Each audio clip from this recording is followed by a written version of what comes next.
Nerchio. What do you think about this map choice, Gibbles? So, Metropolis, pretty scary map for Zergs.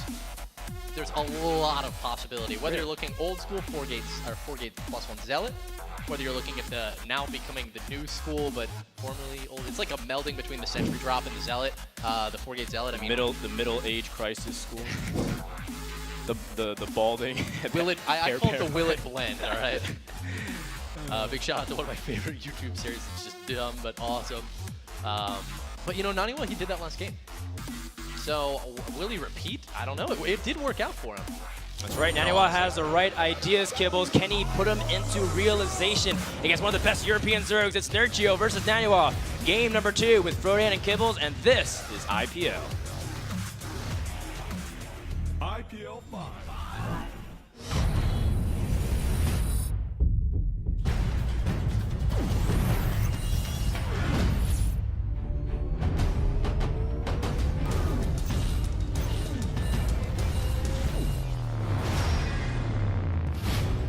What's on your mind?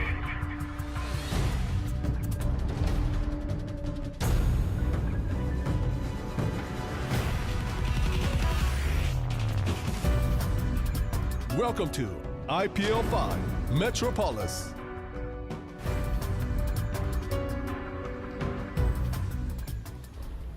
All right, over here in the 3 o'clock position, we have the DreamHack Bucharest winner, one of the best European Zergs in the scene, one of the best foreigners in all of Starcraft 2. He is Acer Nerchio.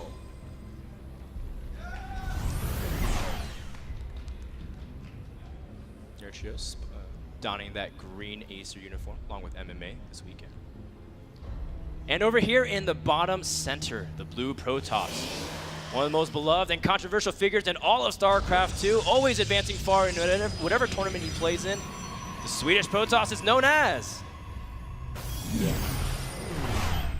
Mionix Naniwa.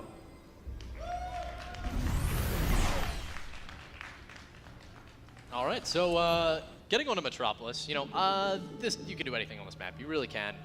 Certain things have incredible timings, but it's such a long distance to get to the other side of the map. If you don't go for basically Stargate or force fields, then the game turns into 35 minutes. Well, you know, What are your thoughts, we're Dan? here all day, Kibble, so we might, why not? Hey man, that's 35 more minutes we get to spend with these players. That's right. Naniwa and Nerchio, they've well, it's a gateway opening. That's a cool place to build a pylon. Well, which one? There's 2 pylons. The one at the top of this ramp. Ah, okay. Well, yeah, it's unconventional. We don't normally see this too often. In fact, Metropolis is one of the safest maps to go Nexus first. If you know, obviously you get all the information if there's any early pool, just because of the sheer distance. Look how big this map is. It's so expansive. Now, you know, we say this that Naniwa and Nerchio are spawned close by air, but you put that in the quotation marks because the distance is still pretty considerable. And this is the version with islands. I know some versions of other leagues have no islands on it. I like the islands. Yep. In fact, I know a really sick strategy using the islands in ZVP. And what is that, Dan? It's like you go Mutalist and you base trade and you make sure to snipe their Cybernetics Core and Robo before anything else. And then you can't blink into the islands, so there's no way for Protoss to actually kill you. I thought it was gonna be something. And unite us. So much less cheesy. No, it's crazy. Like it's like ridiculous win rate on ladder. Look at that, 51% to 50%. Yeah, actually. I'm not that good at math, but I know that's a little bit more percentage. Your math skills were sick, David. The vocab, That's how close the it singing, is. the math. What don't you have, Dan? You're a package. Naniwa and Nerchio so evenly matched. It's really tough for anyone to really say who's favored. Although historically Nerchio has the upper hand against Naniwa. So I want to say, Dan, you were mentioning the 2-base Muna. Now you're saying that as a Zerg or as a Protoss? As a Zerg, you can't go 2-base. No. Oh, yeah. Okay. I don't even know why I asked that. Well, I wasn't sure exactly what you meant. But Yeah, going up against it, I guess. I actually am not sure, but I wanted to clarify because I actually had one of our guys at IGN Goliath. If you guys don't know him, follow him on Twitter at IGN Goliath.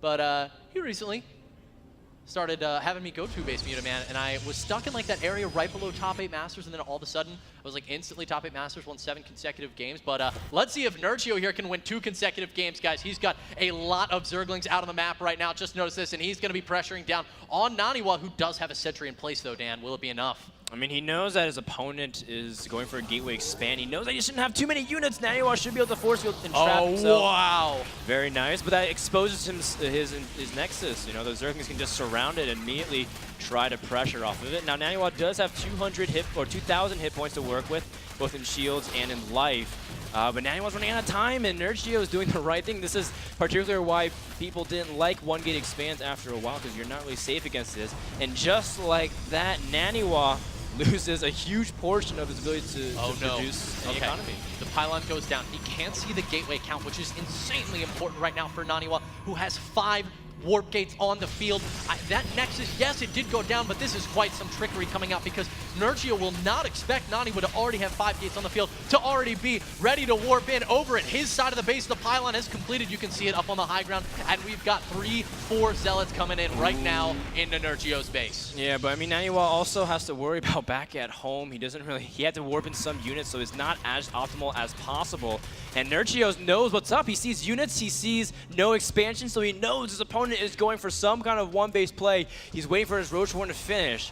And I think Nerchio, I mean, he should be okay with this, though, because he doesn't necessarily have to hold on to the third base, Kibbles. A lot of gas, so 5 sentries are now on the field. These Zerglings do not have speed. These are going to be the easiest sentries we've ever seen. Oh, okay. They're really nice job there, forcing himself against the wall. Trap for the Queen.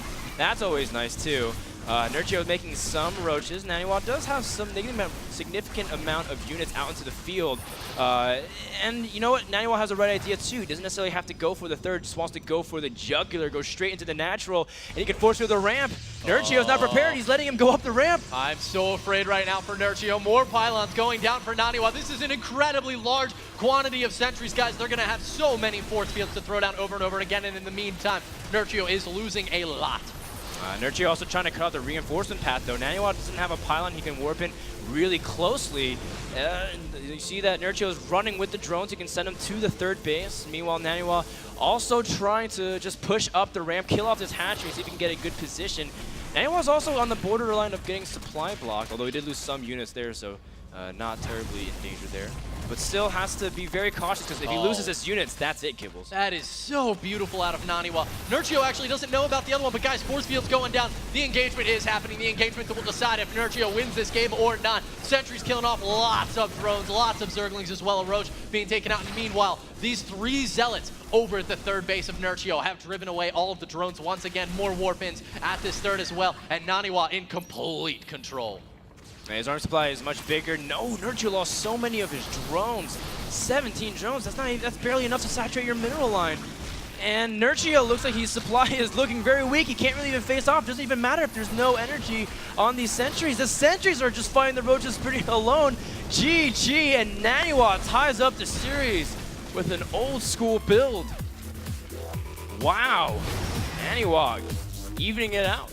That was some awesome trickery. I mean, he dropped the Nexus, but he had 5 gates behind it. Either way, it was going to be insanely fast and back. And when we saw the Nexus go down, you were like, okay, all right, he can't transition out of this now. But it actually doesn't make his attack any weaker that he lost the Nexus. Yeah, I mean, in the end, the Nexus was just 400 minerals, so yeah. It's not necessarily the game ending. It's just that having a little bit of saturation would have made his 5 gates much more powerful. Yeah. You know, he'd be able to constantly warp in. He could try to squeeze out more units. More pylons could be pushed down as well. But overall, Nerchio, if the game played out standard from there and he was able to hold the aggression, easiest win. Yep. But from there, I was very pleasantly surprised to see great decision-making from Naniwa. So many Protoss players, they get the high ground ledge, they say, I want to focus the third base, you know, but that gives time for Nerchio to put spine crawlers, to turtle up on the natural, and then have 2 base to 1 base, and we all know what happens from there. Yeah, we do. But that pylon, you know, Nerchio never knew about it. That was the thing. He never knew about that pylon on the high ground. And so when it seemed like he was stabilizing a little bit, then he was like, okay, now I warp in at your third and you die. Naniwa, guys, evening up the series versus Nerchio. We'll be moving into game number 3, anxious to find out what map these guys are going to choose. Yeah, I mean, it is Nerchio's pick. He has a big array. I think there's 6 maps in the map pool over here. Of course, guys, if you guys want to watch the other streams, there are 3 streams currently going out from IGN here at the Cosmo. You can check them out at ign.com/IPL. But until then, you're chilling with us here on the main stage.